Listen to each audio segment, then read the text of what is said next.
It has been very fun to seek treasures within a country that was closed. You know, they haven't been told wonderful things about Westerners. And so here was an American capitalist, how they would, you know, look at us wanting to come into their home.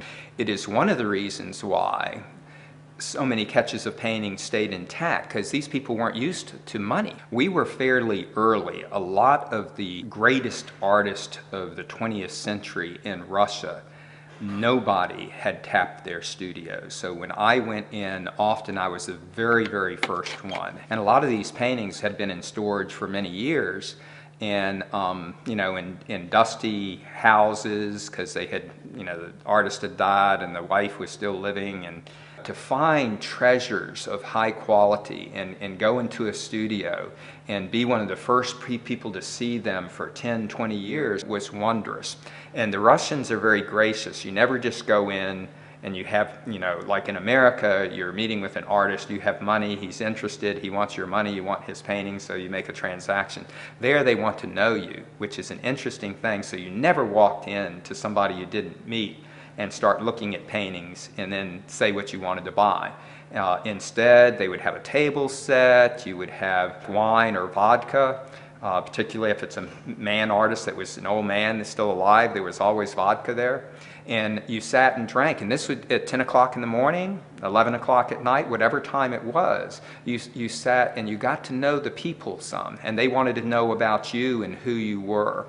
And one of the things that we believed in was we had found something extraordinary, in that we didn't just want to take it from them and put it in a gallery and sell it, that we wanted to be educators. We loved the art ourselves and felt like people needed to know about it. This educational aspect opened more galleries to us, because it wasn't just taking their art and leaving their country and taking it to a world they didn't know. Instead, it was allowing the outside world to know about this artist outside of the Soviet Union.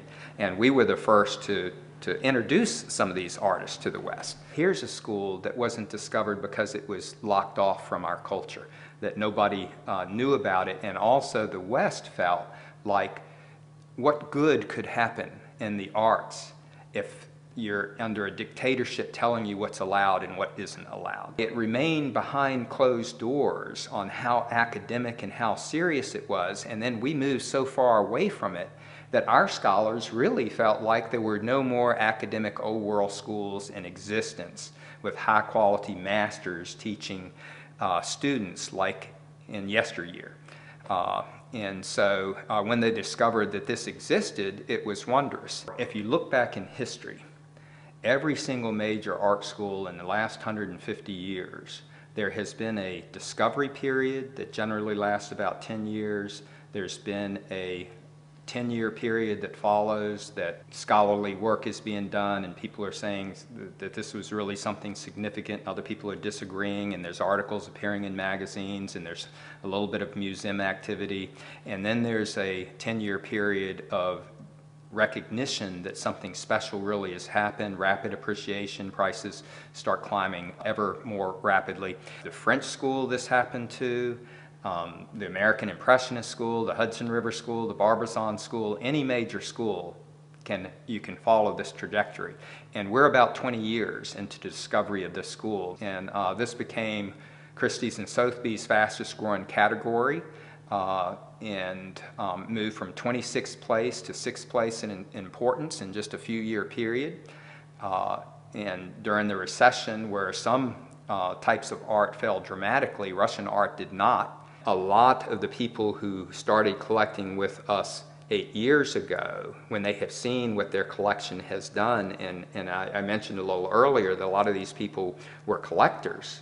You know, they just love the art, and now they're buying for investment because they've seen their paintings that they bought many years ago soar in value. So now they have personal experience of what happened.